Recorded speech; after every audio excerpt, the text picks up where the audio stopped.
Buenos días a todos. ¿Sí me escuchan?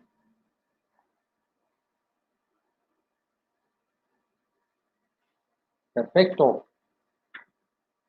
Bueno, pues vamos a tener esta sesión con un ejemplo de dimensionamiento para un sistema residencial, un sistema interconectado, ¿no? Un sistema residencial, pues significa que es un sistema en baja tensión, ¿verdad? Este forma parte del curso de sistemas fotovoltaicos, ¿no? Y hoy el tema es el dimensionamiento, es decir, de qué tamaño ponemos los equipos, cuántos paneles se necesitan, qué inversor de qué tamaño, ¿verdad? Esas cosas, ¿no? Que algunos le llaman el diseño, ¿no? Pero se trata de dimensionar para luego presupuestar y saber cuánto cuesta, ¿no? Para una necesidad específica de energía y una situación también muy específica de el tipo de techo, ¿verdad? Y el tipo de sistema que se va a poner. Entonces, eh, hay que llegar a lo concreto, ¿verdad? Porque si nos quedamos en puras teorías, pues no hacemos nada. Bueno, entonces, ¿qué necesitamos nosotros tener? ¿De dónde vamos a partir para hacer nuestro sistema? Pues necesitamos en primer lugar el recibo de CFE, ¿ya? El recibo de CFE nos va a dar la información del consumo, es decir, de qué tanta energía se necesita para esta aplicación. Hay mucha gente que empieza al revés, ¿verdad? Es que tengo tantos paneles, espérate, ¿qué necesitas, no? Y hay que entender también las tarifas de CFE, cómo se calculan para, pues, saber, sobre todo en el caso de residencial, pues saber cuándo pasas a la tarifa 1 o cuándo te pasas a la tarifa DAC, ¿no? Porque eso es muy importante desde el punto de vista de costos. Ahí está mucho dinero involucrado, ¿no? Entonces, necesitamos el recibo de CFE, ¿no? Eh, Luego, la ubicación. La ubicación, el lugar, porque con la ubicación nosotros sacamos la irradiancia, es decir, la energía que nos da el sol para ese lugar, que varía de acuerdo a los lugares, ¿no? Eh, ahorita vamos a ver cómo, pues, un ejemplo ahí de entrar al sitio de la NASA para sacar la irradiancia. También hay tablas por zonas. El área disponible. El área disponible, o sea, no nomás es las medidas del área, sino que esté libre de sombras. Las sombras son nuestro enemigo, ¿no? No nomás porque nos quitan áreas, sino porque una pequeña sombra afecta no en la proporción del área de la sombra, sino afecta porque acuérdense que los paneles están conectados en serie y si un panel se nulifica por una sombra, pues se nulifica toda la serie. Entonces, las sombras afectan mucho y a veces no es evidente a primera vista eh, que hay sombras, porque el sol se mueve, ¿verdad?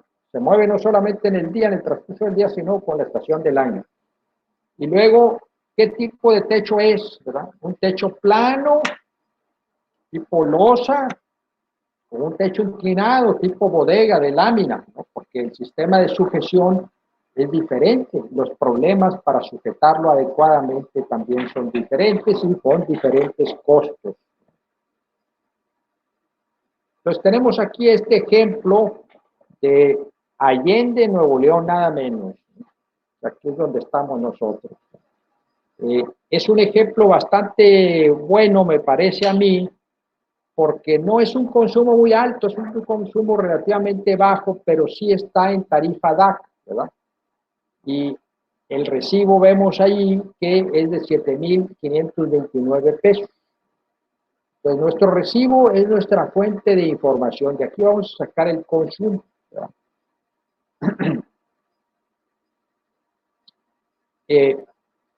Aquí tenemos resaltados los datos, ¿no? Tarifa DAC. Eh, aquí tenemos el consumo en kilowatt horas, ¿no?, de ese recibo. La localización. Con el Google Maps nosotros podemos sacar las coordenadas o sea, una latitud de 25 grados, 17 segundos norte y una longitud de 100 grados, menos 100 grados, 0,1. Esa es la coordenada exacta. En solicitudes a CFE también ya están pidiendo estas coordenadas, ¿no? Aparte de la dirección y el lugar de las entrecalles y todo, pues para localizar esto. Pero las coordenadas a nosotros nos sirven para meternos a los sitios de las estaciones meteorológicas que publican los datos de irradiancia y sacar la irradiancia de ese lugar, ¿no? Entonces vamos a sacar el consumo. Entonces hay que sacar el promedio anual, ¿no?, porque vemos que varía mucho, ¿verdad? O sea, hay meses que son el doble de otros meses, ¿no? Entonces agarrar solo un mes, pues es, es estarse confundiendo, ¿no?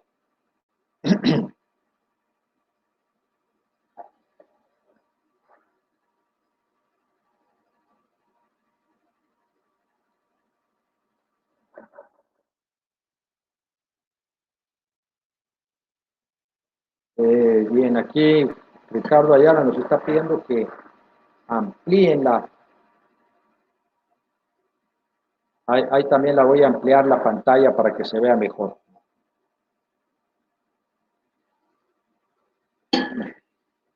Bien, seguimos. Entonces, nuestros recibos tienen la ventaja de que nos proporcionan un historial de los últimos meses, de hecho más de un año de historial, ¿no? Entonces hay que agarrar el último año. Como es por bimestres estos recibos, pues vamos a tomar 6 datos, o sea, 6 bimestres.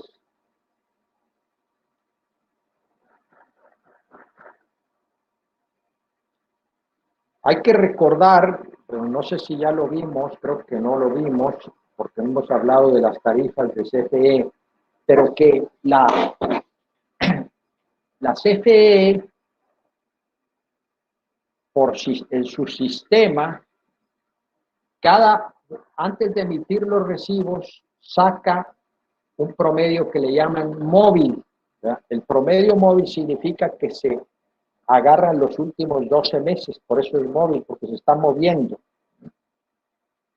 Y si ese promedio mensual móvil supera los 850 kilowatt hora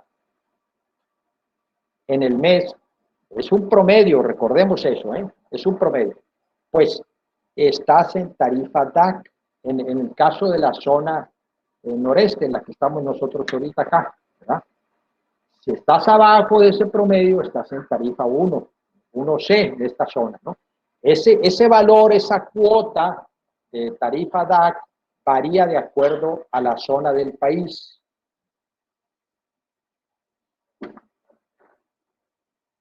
Entonces sumamos y sacamos un promedio de 410.58 kilowatt hora, que serían diarios, o sea, dividiendo entre 30, serían 13.68 kilowatt hora. Pues aquí tenemos los mismos cálculos, los mismos números, ¿ya? Esto viene del recibo, ¿ya? Estas son las cantidades de los recibos, los pesos, o sea, se está gastando 25,000 pesos al año, no es excesivo, ¿verdad? Eh,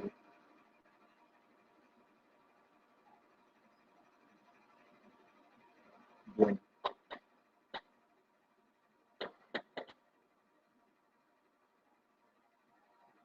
Sacando el promedio, ¿se puede cubrir el total del consumo?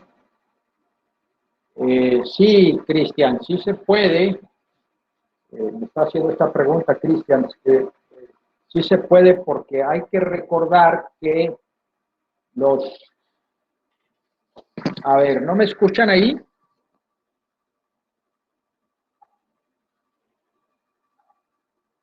Ah, bien. Hay que recordar que los saldos se compensan. Es decir, si en un mes subiste más energía a la red de la que bajaste, te salió un saldo a favor. Ese saldo a favor se te compensa con el siguiente recibo. ¿Ok? O al revés, ¿verdad? Si salió un saldo a tu cargo y el siguiente mes tienes a favor, pues ahí se van. Entonces, eh, sí se puede dimensionar un sistema para el consumo total. Pero no es recomendable, es mejor quedarse con un pequeño consumo a bajar de CFE, ¿verdad?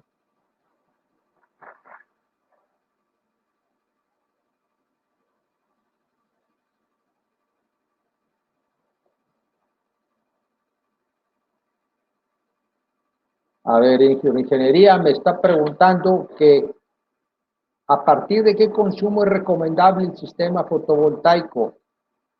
Bueno, es una pregunta muy buena, muy interesante, porque eh, como vamos a ver ahorita con estos números, la tarifa DAC es una tarifa muy cara. Entonces, y el límite para pasar a DAC de 850 kWh por mes, promedio, insisto, pues es un poquito alto. Entonces, yo pongo un sistema fotovoltaico que me baje el promedio abajo de ese valor y me voy a pasar a tarifa 1. Y eso significa que mi costo de energía va a bajar bastante, ¿verdad? Porque en lugar de pagar mi kilowatt hora a 5 pesos, lo voy a pagar a 1 peso, 1.50. Entonces, lo recomendable es bajar abajo del promedio en el cual se pasa a DAC, ¿no? Pero ese promedio, recuerden ustedes que es distinto para las zonas del país. Aquí en Nuevo León es de 850, ¿no? En Jalisco es de 400, en Chihuahua creo que también es 400, en la zona del centro del Estado de México son 250, eh, en Sonora son 2000, ¿verdad? Entonces, hay que consultar eso, ¿verdad? Son por mes, 850 por mes. Entonces, la pregunta es, ¿cuánto tengo que generar con los paneles?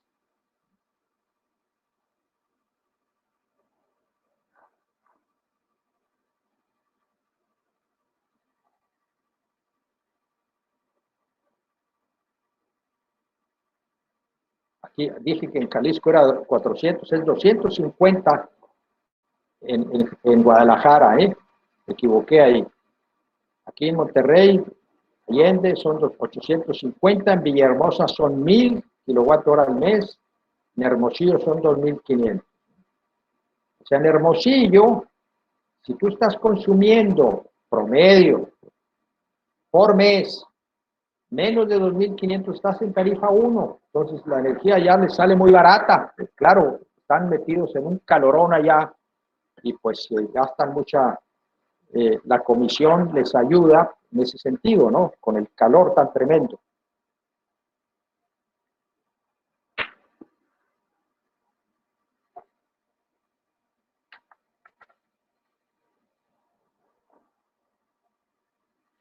Si yo tengo un consumo de 410 y eh, quiero quedar en cero, pues tendría que generar ese consumo, ¿no? Pero como decía hace un momento, si yo no le consumo nada a CFE, pues a lo mejor CFE va a decir, oye, pues te estoy dando servicio como quiera, ¿verdad? Pues porque estás usando mi red, ¿no? Entonces, como que no es muy recomendable. Aparte que estos cálculos, pues siempre en la realidad tienen su variación, como todo cálculo, ¿no? La realidad siempre va a andar un poquito diferente. Entonces, podemos pensar en generar 320 en lugar de los 410.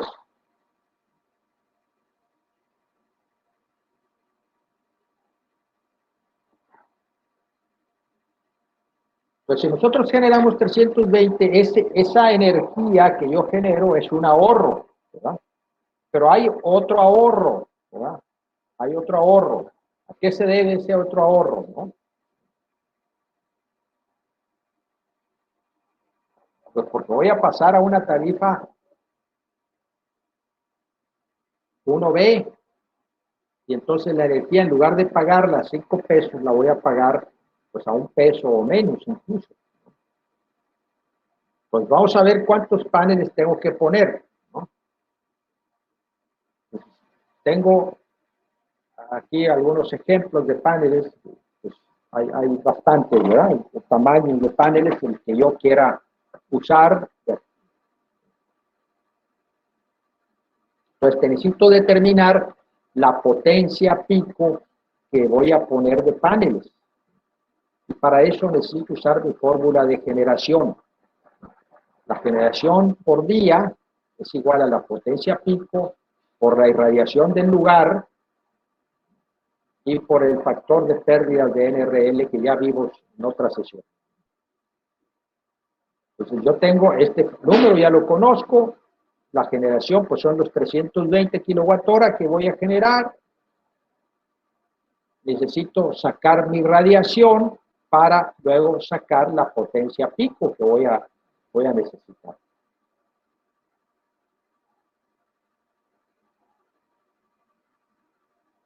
A ver, aquí perdón, me están preguntando.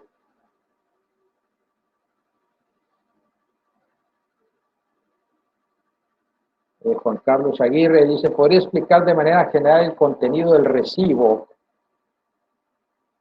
para poder interpretar el recibo para iniciar el cálculo? Bueno, pues el recibo tiene, lo voy a regresar a mostrarlo. Este recibo, insisto, que es un recibo de servicio doméstico en baja tensión, ¿verdad? El recibo tiene como dos partes. La parte de frontal o la parte de arriba es esta, donde viene aquí, pues los datos estos que acá los muestran más claro porque está un poco chiquito. Vamos a ver. Viene la tarifa,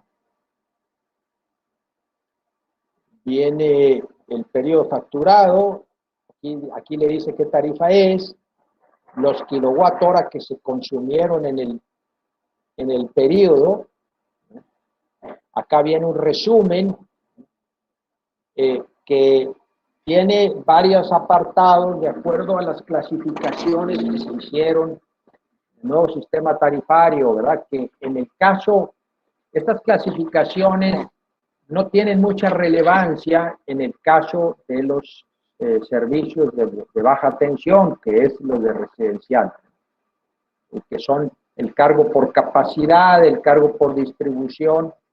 Todos están en proporción directa, salvo una cuota fija que ahí se señala, están en proporción directa al consumo. Por eso no nos ocupamos ahorita de ellos. Cuando veamos un ejemplo industrial donde los cargos por capacidad y por distribución son importantes y se cobran aparte, pues sí tendremos que meternos en esto, ¿no? Aquí ahorita no hace falta. Me brinco eso ahorita, ¿no? Y la otra parte que decía del recibo, pues es la que tiene los consumos, ¿no?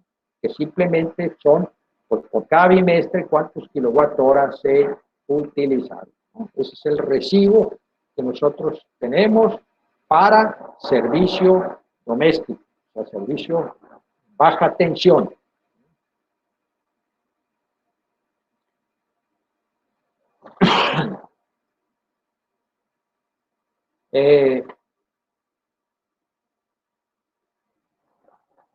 Oscar Martínez nos dice, tengo entendido que entre más caluroso es el sitio geográfico, tiene mayor rango de que su tarifa se haga cara o se vuelva a dar. Es correcto, sí, como lo vimos en los ejemplos, ¿verdad? Por ejemplo, Hermosillo son 2.500, ¿no?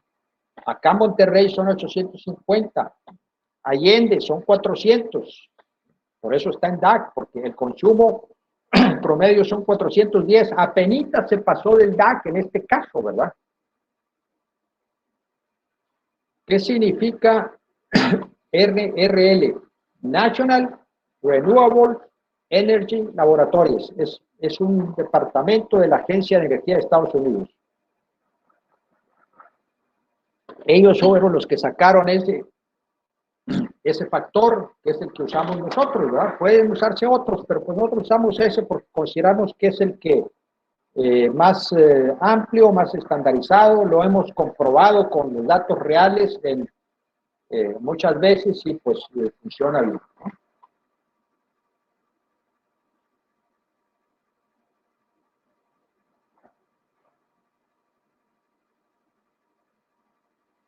Dice Giovanni que hay un formato que te da todo el cálculo solo poniendo datos de tu recibo, te ayuda mucho, te ahorra mucho tiempo. Pues sí, hay softwares que hay hechos, ¿verdad? Y hay plataformas que ya lo tienen, pero aquí estamos explicando por qué, cómo se sacan esos datos. Efectivamente, hay softwares que ya te lo dan, te metes el recibo, pero están haciendo muchas suposiciones que es conveniente que ustedes sepan, porque si se van simplemente con esos datos, puede ser que tengan algunos errores, ¿no?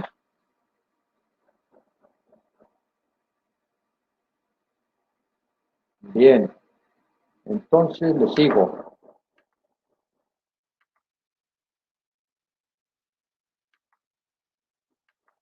Entonces estábamos viendo aquí la fórmula y la irradiación, ¿verdad?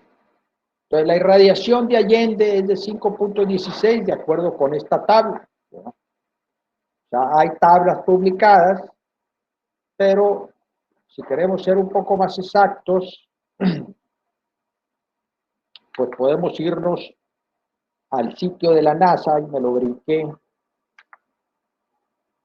que se muestra aquí, en donde uno le da las coordenadas que acabamos de mencionar y te arroja la irradiancia por meses, ¿no? Entonces tiene uno que multiplicar estos valores por el número de días del mes, sumarlo y luego dividirlo entre 365, ¿verdad? Y pues son datos que ellos sacan y por supuesto son datos históricos, ¿verdad? Que no son totalmente exactos porque como dato histórico pues es lo que ya pasó, pero hay efectos que pueden hacer que ese valor cambie. Sin embargo, pues es bastante aproximado a la realidad, ¿no?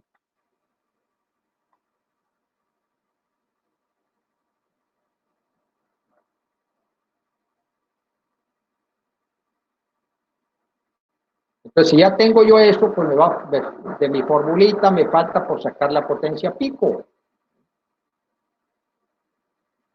Entonces, yo tengo que sacar 13.68 kWh por día de generación, divido entre la radiancia entre puntos y me da 3.44 kilowatt pico de potencia.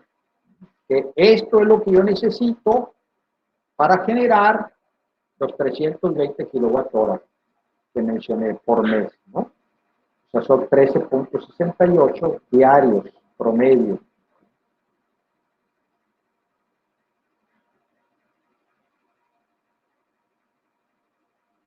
Entonces, ¿cuántos paneles necesito? Bueno, pues el panel que yo tengo es de 270 watts. Pues divido y me da 13 paneles. Con esos 13 paneles yo puedo generar esa energía que necesito para bajar mi consumo y estar en la tarifa 1B en lugar de la DAC, ¿no? Y hacer los ahorros. Ahora, en este caso, este usuario concreto decidió aumentarlo a 20 porque pensó en subir su consumo, es decir, instalar más aparatos de aire acondicionado, aprovechando que va a ahorrar, pues decidió poner 20, ¿no? En ese caso, la potencia pico se va a 5.4, porque 270 watts por 20, pues da eso, ¿no? Y la generación, pues aumenta de acuerdo a esa, aumenta a 21.45 kilowatts por día.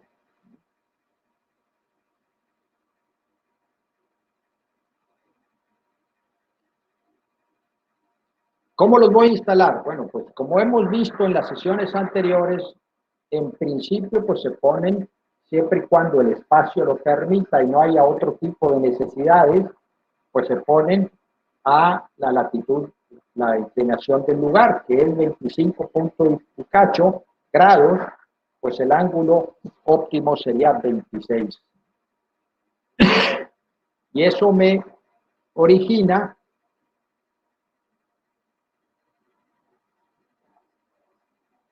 una necesidad de espacio, porque tengo que tenerlos separados.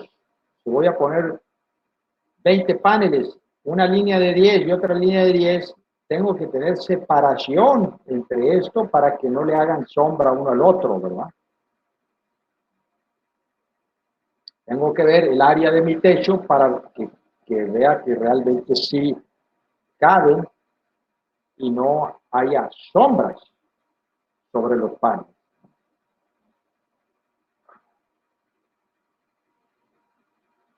Entonces aquí tengo yo un árbol, ese árbol en la mañana hace la sombra aquí, en la tarde no la hace aquí, está esta zona sin sombra, ¿no? Entonces si yo me subo al techo en la tarde, ay, aquí no hay sombra, y luego resulta que pongo un panel aquí, pues resulta que en la mañana sí le va a hacer sombra, ¿no? Eso me refiero que hay que fijarse bien en las sombras, cómo se mueven por el movimiento del sol, ¿no? No nomás a lo largo del día, sino también entre las estaciones de invierno y verano, ¿no?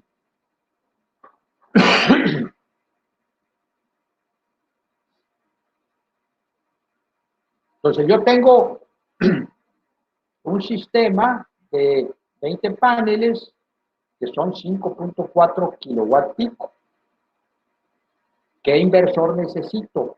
Pues tengo que ver las especificaciones de los inversores disponibles, a ver cuál se adapta, ¿verdad? Pues en la tabla de los Bellón, pues hay uno aquí que es de 5, justamente, y que permite una potencia máxima de entrada de 6.5. Entonces, pues ese me queda muy bien, ¿verdad? Pero depende de esa capacidad, pues yo tengo que hacer mis arreglos de inversores, ¿no? Vamos a suponer que fueran 7.5 lo que necesito, pues este ya no me alcanza, ¿verdad? Lo máximo que se permite son 6.5. Entonces, bueno, a lo mejor puedo poner 2 de 3, ¿verdad? Este de 3 es de 3.9, entonces 2 de 3 serían 7.8. Entonces, ese sí así sí me alcanza, ¿no?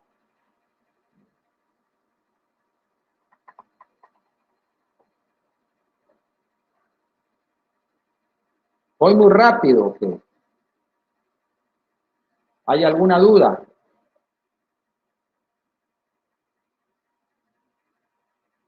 Dice aquí Juan Diego que no da tiempo de hacer anotaciones. Bueno, pues Bien, voy a tratar de ir más despacio.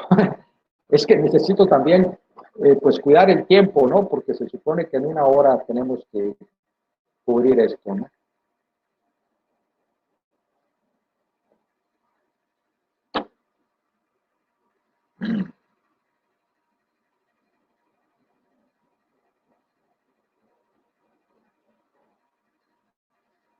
Bueno.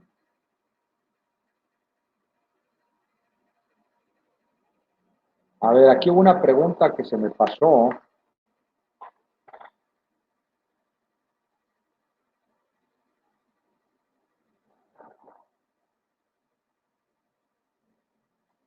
¿Cuál sería la separación de línea a línea de los paneles? Bueno, es una pregunta bastante importante, ¿verdad? La separación entre línea y línea depende del ángulo y de la cantidad de paneles que se van a poner. Es decir, imagínense un triángulo, ¿no? Donde la hipotenusa son los paneles. Entonces, entre más ángulo de inclinación, pues la altura de la parte elevada, pues se va aumentando y hace más sombra. Entonces, ordinariamente una hilera de paneles de 1.64 a 25 grados de inclinación, pues requiere una separación de 1,5 metros para no hacerle sombra al siguiente. Pero si yo hago un arreglo de 2 líneas de paneles, es decir, la hipotenusa en lugar de ser de 1,64 va a ser de 3,28.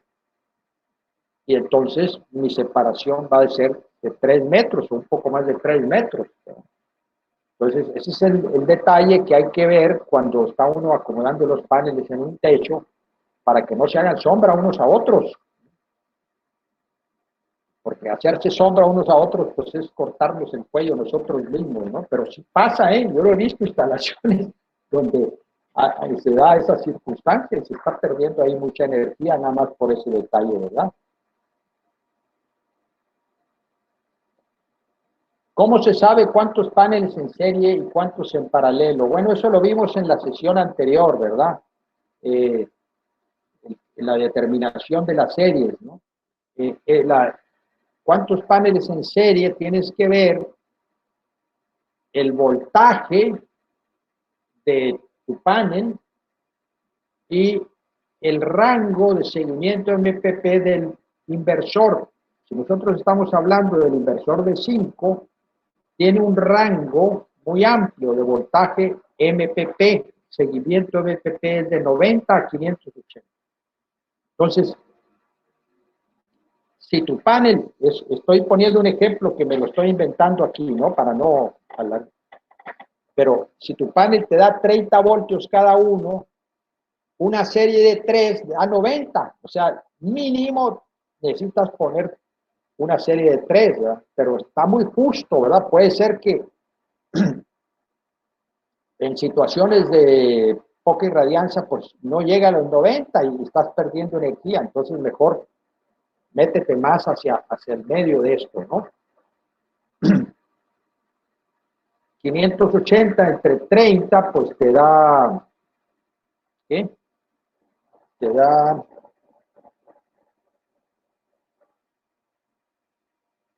19,3, o sea, podrías tener casi hasta 19 paneles en serie, ¿no?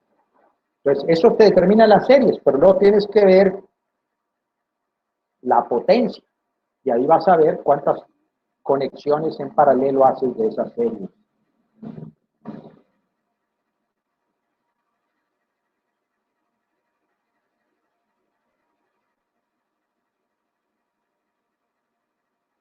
O sea,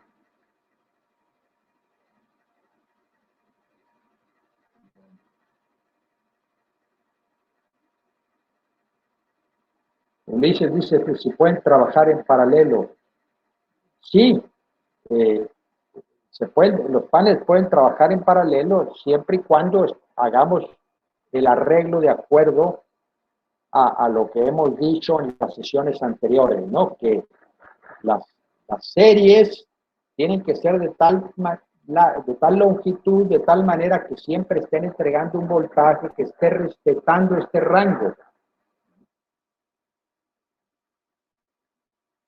Y cada serie tiene una potencia determinada que tiene que, la suma de las potencias de las series tiene que ser el total de lo que tenemos aquí, ¿verdad? Potencia máxima de entrada, ¿no? En este caso, el inversor de 5 es 6.5, la potencia máxima de entrada. Entonces yo no le puedo meter más de eso al inversor, es su capacidad máxima, no pasarme de eso, ¿verdad?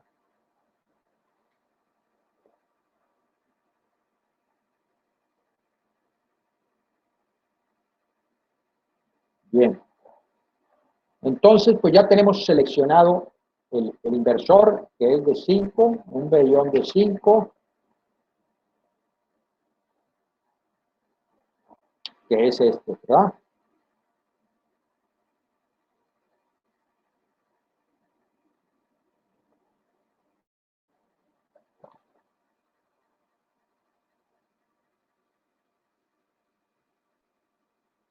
Entonces, voy a hacer yo dos series para conectar este inversor.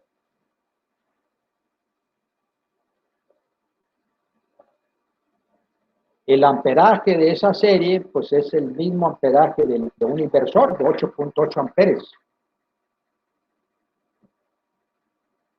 Como al entrar al inversor se conectan en paralelo las dos series, entonces el amperaje que va a entrar al inversor de los paneles es 17.6, la suma de los dos.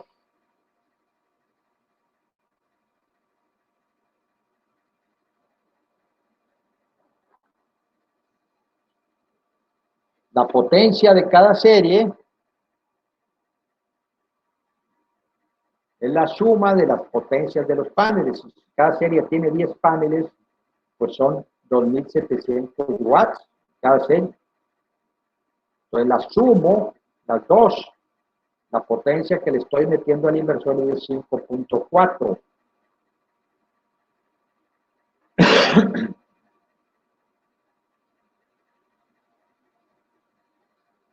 Bueno, ¿hay alguna pregunta sobre eso? Antes de pasar al montaje.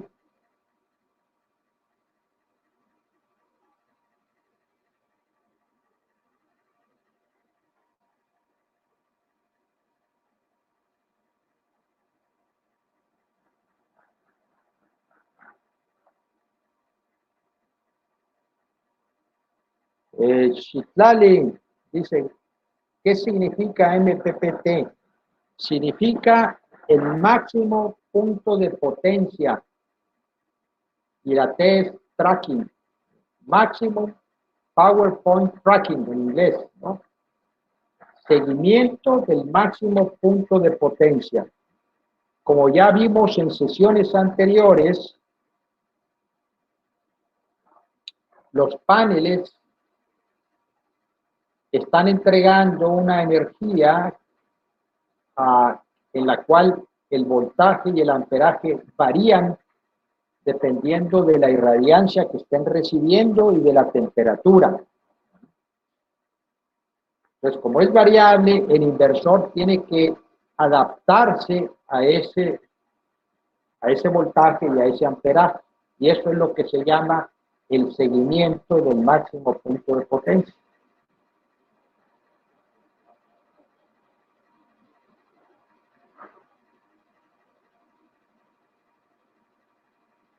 ¿Cómo podemos seleccionar las cajas para protecciones? Bueno, las protecciones son las tierras que hay que poner, que ya las platicamos en la sesión pasada cuando hablamos del inversor, pero básicamente las tierras, las conexiones a una tierra tienen que ser una tierra física, es en primer lugar los marcos de los paneles tienen que estar conectados a una tierra física, preferentemente una específica para eso. O sea, una varilla alrededor de 1 metro de largo, enterrada en el suelo, preferentemente un jardín, un lugar así húmedo, porque eso aumenta mucho la conductividad del suelo. Y todos los marcos tienen que tener continuidad con ese conductor a tierra, ¿no? Puede ser un alambre desnudo, el calibre de ese alambre tiene que ser mínimo del máximo del conductor que se use en la instalación. Si yo en mi instalación, mi máximo conductor es calibre 10, pues el cable a tierra tiene que ser por lo menos 10, o un poco más. Entonces es una tierra. Luego, en los supresores de picos, los supresores de picos tienen que estar conectados a tierra. Si no están conectados a tierra, no sirven de nada, ¿verdad? Es como si no estuvieran ahí. Porque precisamente su función es suprimir los picos de voltaje. Cuando un pico de voltaje se va por el conductor, se conectan a tierra para evitar que ese pico se vaya al inversor y lo dañe. Luego, la caja del inversor, la carcasa del inversor se conecta a tierra también, ¿no?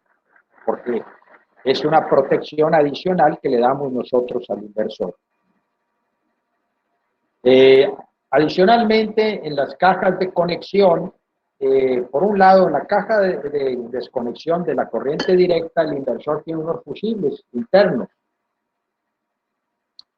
Y en la caja de conexión,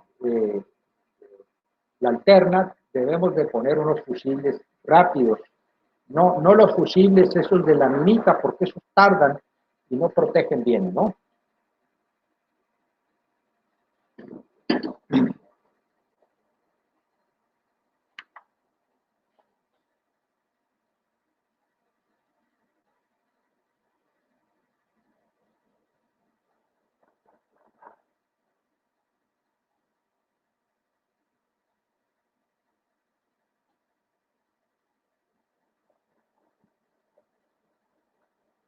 Bueno, aquí dice,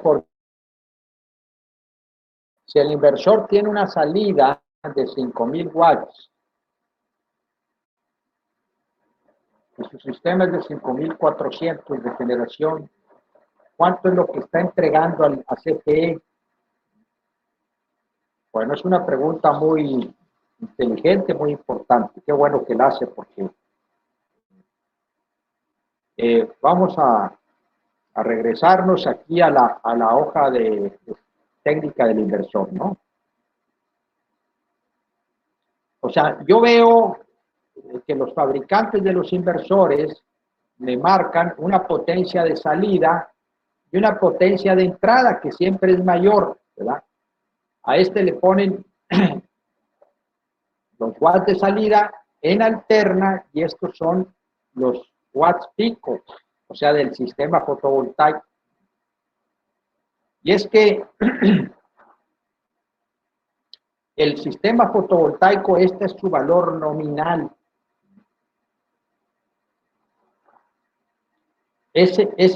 Sería la generación que van a dar en las condiciones STC, o sea, las condiciones estándar. Pero esas condiciones estándar casi nunca se dan, especialmente nunca se da la temperatura. Las condiciones STC son 1000 watts por metro cuadrado de irradiancia,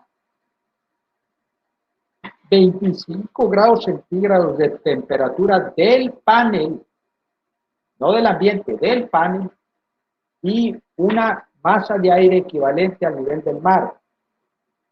Una masa de aire que air mass de 1.5, que es equivalente a la presión del mar, ¿no?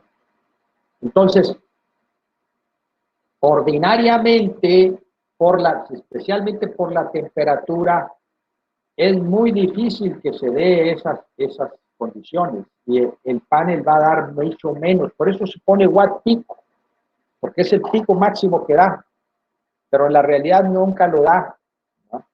Entonces, los fabricantes, los inversores, pues ya han desarrollado la práctica de poner una cantidad mayor, sabiendo que nunca se va a dar. Ahora, ¿qué pasaría Si este inversor de 5 kilowatts, yo le meto de los paneles, no 6.5, sino le meto 7 o más,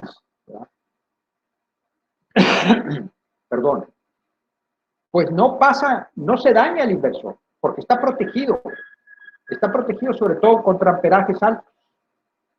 Claro, si yo le meto aquí más de 6.5, aquí van a salir máximo los 5, no va a entregar más de 5, pero no le va a pasar nada, se va a tal vez calentar un poquito más, es todo. Pero, y esto lo vimos en sesiones pasadas, si yo le meto más de 600 voltios, ahí sí pasa. Por eso en el dimensionamiento de las series es importante no pasarse de este límite nunca, aún en condiciones extremas, y por eso vale la pena checar no solamente con el voltaje de operación, o sea, con el voltaje MPP del panel, sino con el voltaje a circuito abierto, o sea, el voltaje máximo que pueda dar el panel, para no sobrepasar el voltaje, porque un voltaje excesivo sí daña el panel, sí, perdón, sí daña el inversor, ¿no?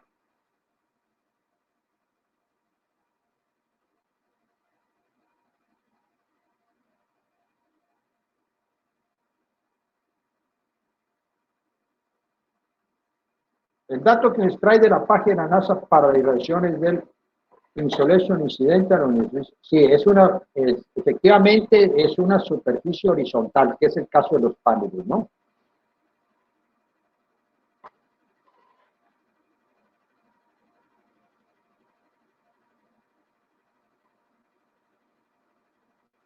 O sea, el panel es una superficie horizontal y es lo que, el valor que vamos a usar.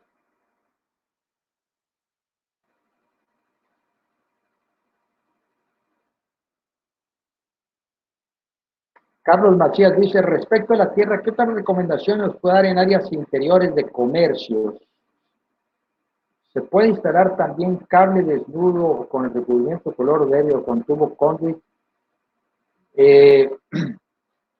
Bueno, las tierras, lo mejor es que esté en un lugar de tierra, ¿verdad? Como decía, incluso un lugar húmedo, un jardín es ideal, ¿no? Eh, También algunas personas pues usan las tuberías de agua como tierra, eh, pero sí es importante que sea pues la tierra que tenga una buena área de contacto, es decir, una varilla que aproximadamente 1 metro de largo, bien enterrada. Eh, si no es un jardín, algo así, pues echarle agüita ahí. También hay unas, le llaman macetas, que son de arena de bentonita, también conductora, que son muy buenas tierras también, ¿no? Pero es hacer un hoyo más grande, ¿no? El cable puede ser desnudo, porque es un cable que ordinariamente no tiene ningún voltaje. Eh, pero se acostumbra también, el color verde es lo que la convención para de colores, poner un color verde para la tierra, ¿no? No es necesario el tubo conduit, salvo por alguna otra razón, pero no es necesario porque es un cable que ordinariamente pues va a tener corriente nada más cuando haya una descarga, que será una cosa de que dure unos segundos o milisegundos.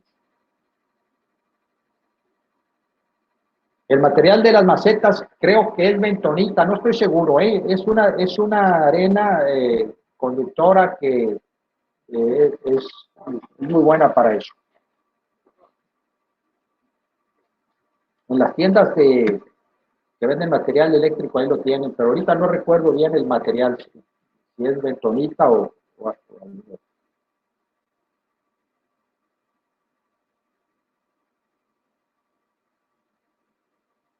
bueno, entonces estábamos con lo de las series, ya lo vimos. Otros aditamentos o dispositivos que vamos a necesitar nosotros para la instalación, ¿verdad? El supresor de picos. El supresor de picos, también llamado apartarrayos, los hay en versiones para corriente alterna, que es el que dice aquí apartarrayos, y el de corriente directa. Alterna es más importante porque hay picos de voltaje que se vienen en la red. La red es muy extensa, la red es todo el país, incluso más que todo el país, ¿verdad? Entonces, pues hay de todo en la red, es como en una calle de una gran ciudad, ¿verdad? Hay de todo, ¿no? Entonces, es inevitable que haya picos que a veces duran milisegundos, pero son de miles de voltios. Si se meten al inversor, pues ya lo dañaron, ¿no? Entonces, el supresor de picos o apartarrayos es importante, sobre todo en el lado del alterno, ¿no? Para las conexiones entre paneles y su salida a llegar al inversor, a veces el inversor, por razones de espacio, pues no se puede poner cerquita de los paneles, sino un poco lejos. Entonces hay que llevar el cable que se usa, es el tipo MC4, es un cable especial para eso, no es un cable normal, ¿verdad? Es un cable para uso de intemperie, que está bastante protegido, para sobrado de amperaje, para que la instalación sea segura y tenga una duración, pues, de los 25 años que va a durar, ¿verdad? Preferentemente cortar el cable en campo para no hacer pegazones. Entre menos pegazones hagamos, ¿no? Es inevitable que hay que hacer al menos una pegazón, que es la terminación de la serie al inversor, ¿no? Para eso se usan los conectores MC4. No hacer pegazones con otro tipo de medios porque son riesgosas. Hay que recordar que a veces los voltajes pues son altos y es corriente directa que fácilmente un falso contacto forma un arco y los arcos esos crean incendios, ¿no? Entonces hay que usar el cable para eso y los conectores que son para ese fin, ¿no? Para la sujeción, pues hay estructuras ya hechas cuando el techo lo permite, es decir, si es un techo plano, como el caso que vimos en este ejemplo, pues donde hay bastante espacio, pues se pueden usar estructuras ya hechas que reducen mucho el tiempo de la instalación, ¿no? Pero cuando es irregular o hay otros aparatos, hay otros obstáculos, pues hay que hacer estructuras de aluminio especiales para esa montaje.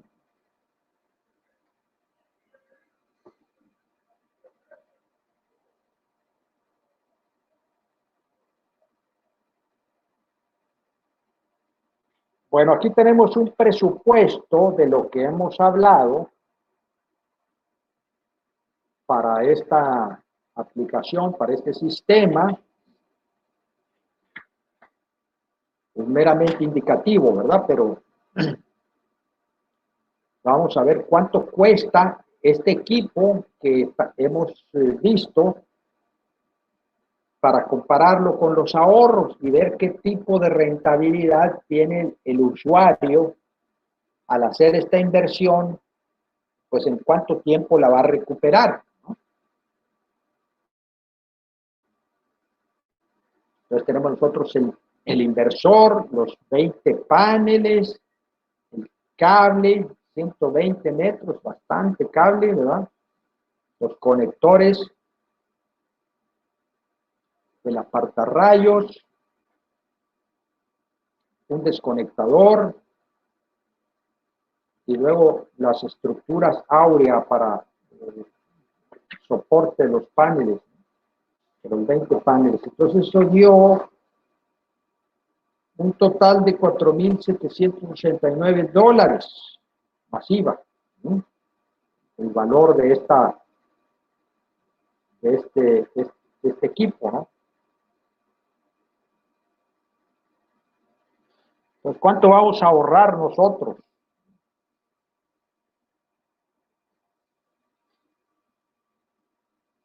Bueno, aquí tenemos un valor de 4.55 el kilowatt hora de la tarifa DAC, realmente es ya mucho más, es arriba de 5 ya. Después de la instalación, al pasar a la tarifa 1B, pues el kilowatt hora va a costar 69. centavos. Entonces el ahorro anual viene siendo de 7.723 pesos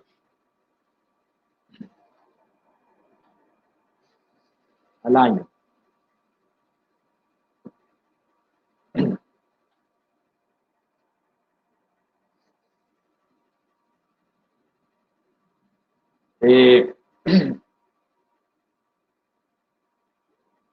Aquí se le puso una consideración de un incremento del 8% en el periodo de este estudio, que sería pues demasiado bajo, me parece a mí, de incremento de la energía a lo largo de los 20 años.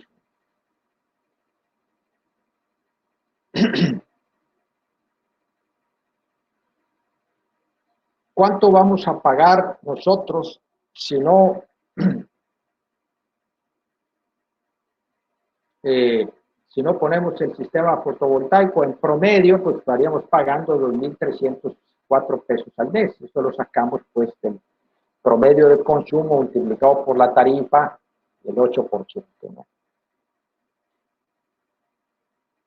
El ahorro mensual llevado a pesos es 2.111, serían 25.000 pesos al año de ahorro, ¿ya?, al poner el sistema fotovoltaico.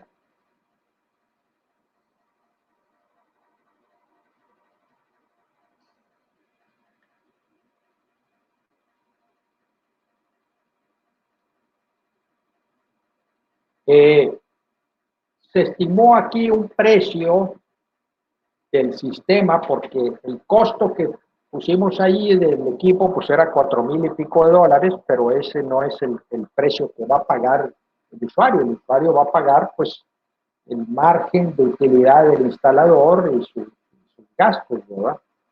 Entonces, eso se estimó en $1.300 por kilowatt pico. Un precio que tal vez ahorita ya está un poco alto, ¿no?, porque ya ha bajado ese precio, pero está un poco alto, pero está más conservador aún el cálculo, ¿verdad?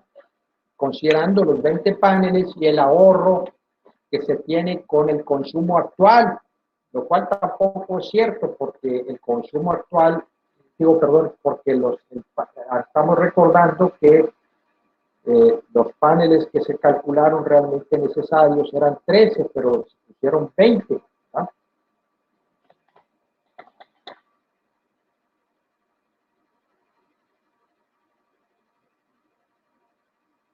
La pinza para ponchar el cable en conector MC4, pues así se llaman pinzas, que yo sepa, ¿verdad?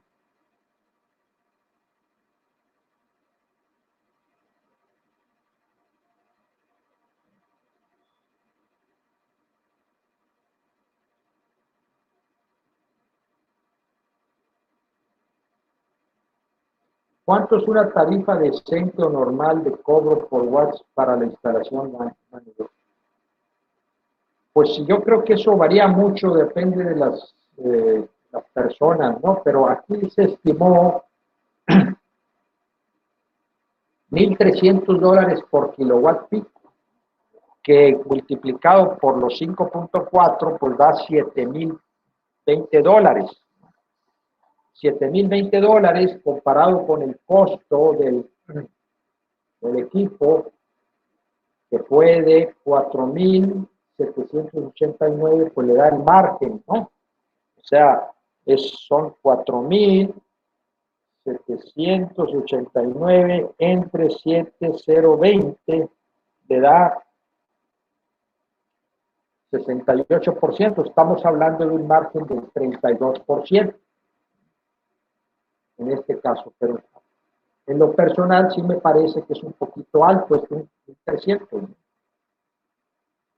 Si nosotros hacemos el cálculo de rentabilidad con esos datos, me dan 15.6% de rentabilidad, pero hay que recordar que este valor de inversión no corresponde al consumo, sino que es mayor al consumo, ¿verdad? Entonces, este dato está desviado hacia abajo. Aún así sigue siendo una rentabilidad atractiva. O sea, si nosotros dividimos la inversión entre el ahorro, pues nos da 6.3 años, pero repito que no es correcto ese cálculo así. Sin embargo, es como se hizo, pero el cálculo correcto debe de ser con base al valor que era necesario para esa producción de energía, para ese ahorro, que es de una instalación de 3.5 kilowatt pico, que este señor le quiso aumentar porque va a aumentar su consumo a futuro, pues es otra cosa, ¿verdad? Si nosotros hacemos el cálculo con los 3.5, pues me da una rentabilidad del 24%, que es lo que realmente está sucediendo hoy en día, ¿verdad?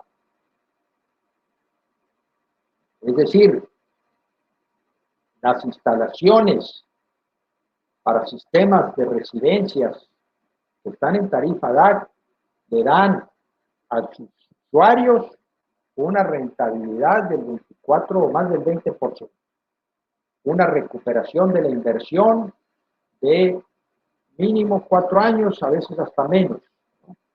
Aquí sale 4.14 años de recuperación. Si dividimos nosotros la inversión entre el ahorro, ¿verdad? Pues nos da 4.14 años. Es ya bastante frecuente, de acuerdo con los costos que se tienen actualmente, que esa reinversión se esté recuperando entre 3 y 4 años.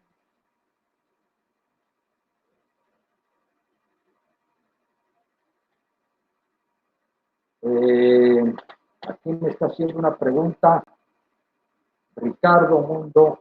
¿Existe inversor interconectado para eólica? Sí, sí existe, aunque eso es otro campo que nosotros no manejamos, pero sí existe, ¿verdad?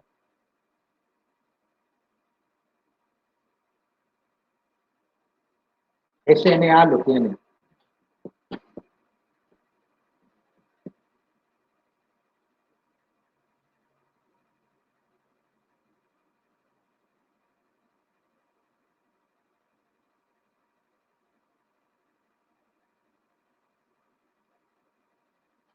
¿Cuál es el tiempo de vida de un sistema fotovoltaico? 25 años.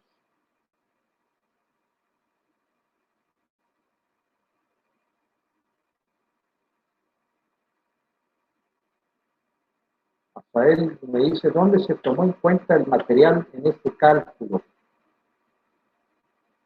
El material, ¿a qué se refiere? Pues ya lo vimos, ¿no? El material que se tomó en cuenta es el inversor, el cable, eh, los supresores, lo que apareció ahí en la tabla esa del costo de todos los materiales.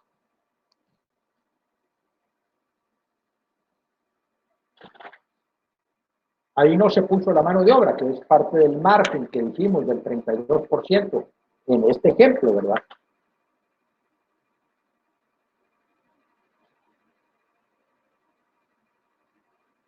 Después de 5 años de uso del equipo, ¿cuál es su eficiencia?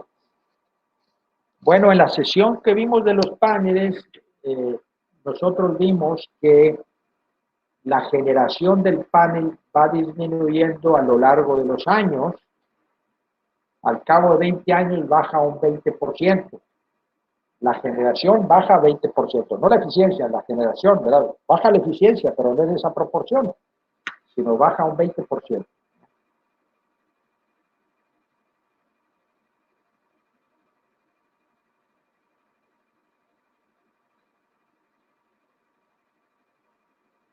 En la inversión, no sé a qué se refiere, Rafael, ¿a qué inversión se refiere?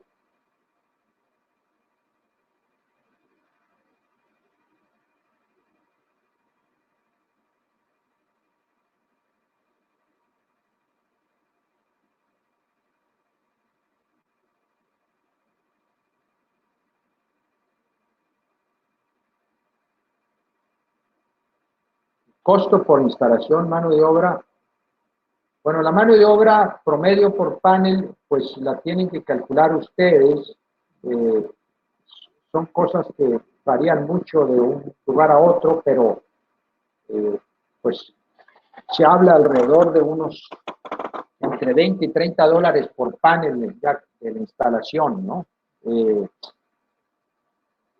Por ejemplo, si usted si usted va a usar las estructuras ya fabricadas, como la que pusimos en este ejemplo, el costo de mano de obra de instalación es muy bajo, porque nomás pone la estructura y atornilla el panel y vámonos, ¿verdad?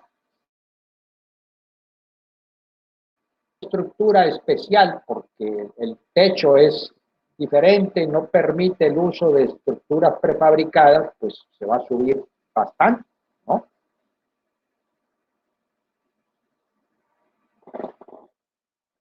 El costo de 1.300 dólares que pusimos no es un costo, es un precio, es a lo que se vende el sistema ya total, ya terminado. Incluye todo, todo.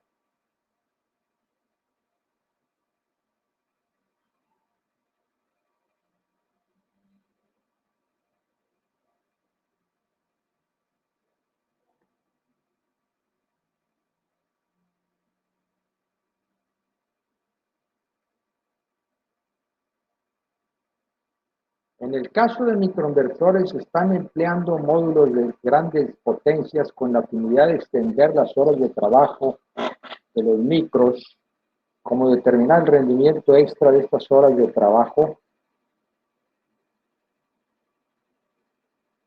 A ver, extender las horas de trabajo, no le, pues no le entiendo a qué se refiere. Las horas de trabajo de la instalación o las horas de trabajo del equipo.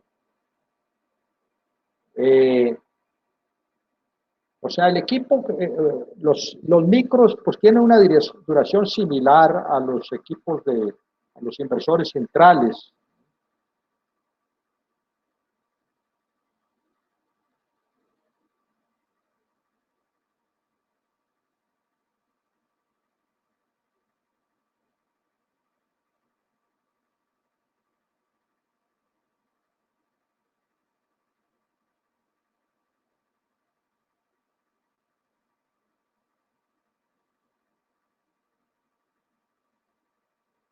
Bueno, pues se nos ha acabado, se nos hemos pasado el tiempo. Les agradecemos su atención y los invitamos pues a tomar todas las sesiones que se están dando para tener toda la información completa. Aquí me están haciendo una pregunta: ¿qué pasa cuando el cliente no tiene historial o recibo de CFE porque es un proyecto, desea saber cuántos paneles requiere para su proyecto? Ahí lo que hay que hacer es un levantamiento de cargas. Hay que estimar las cargas que va a tener, porque no hay recibo, ¿verdad? Y se hace el cálculo de la misma forma, ¿no? Aquí se me pasó terminar la presentación porque con las preguntas pero este es el recibo que pagó este señor después de hecha la instalación. Y luego aquí tenemos fotos de esta instalación, ¿no?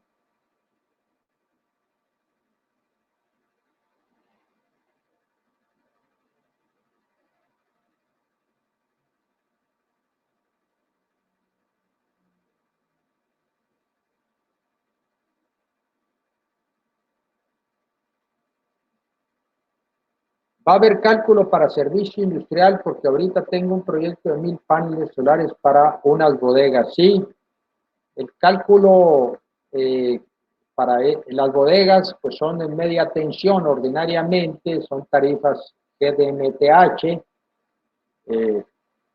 pues es parecido, pero no igual, ¿verdad? Sí.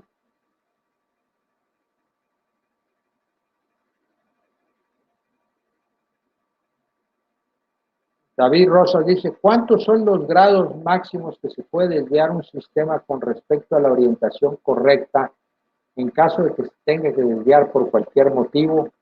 Bueno, es una pregunta bastante interesante porque muchas veces uno no puede seguir ni la inclinación óptima ni la orientación óptima, ¿no? Es decir, la orientación hacia el sur, a veces el techo no te permite. Tú tienes un techo inclinado de 2 aguas y no está directamente hacia el sur, ¿verdad? Está desviado respecto al sur, ¿no? Y también no tiene la inclinación de la latitud del lugar, normalmente tienen una inclinación mucho menor. Entonces, ¿qué tanto pierdes por no tener la inclinación o la de orientación exacta? ¿Verdad? Bueno, eso se puede estimar sacando el seno del ángulo de desviación, como lo vimos en una de las sesiones pasadas, ¿no? O sea, concretamente, una desviación de 20 grados respecto al sur significa una pérdida de energía de alrededor 3-4%.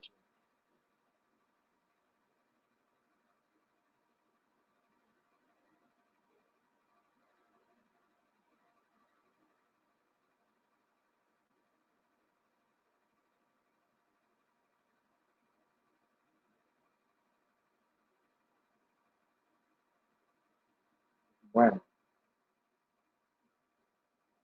muy bien. Bueno, pues muchas gracias por su atención. Que pasen muy buen día y nos seguimos viendo por aquí.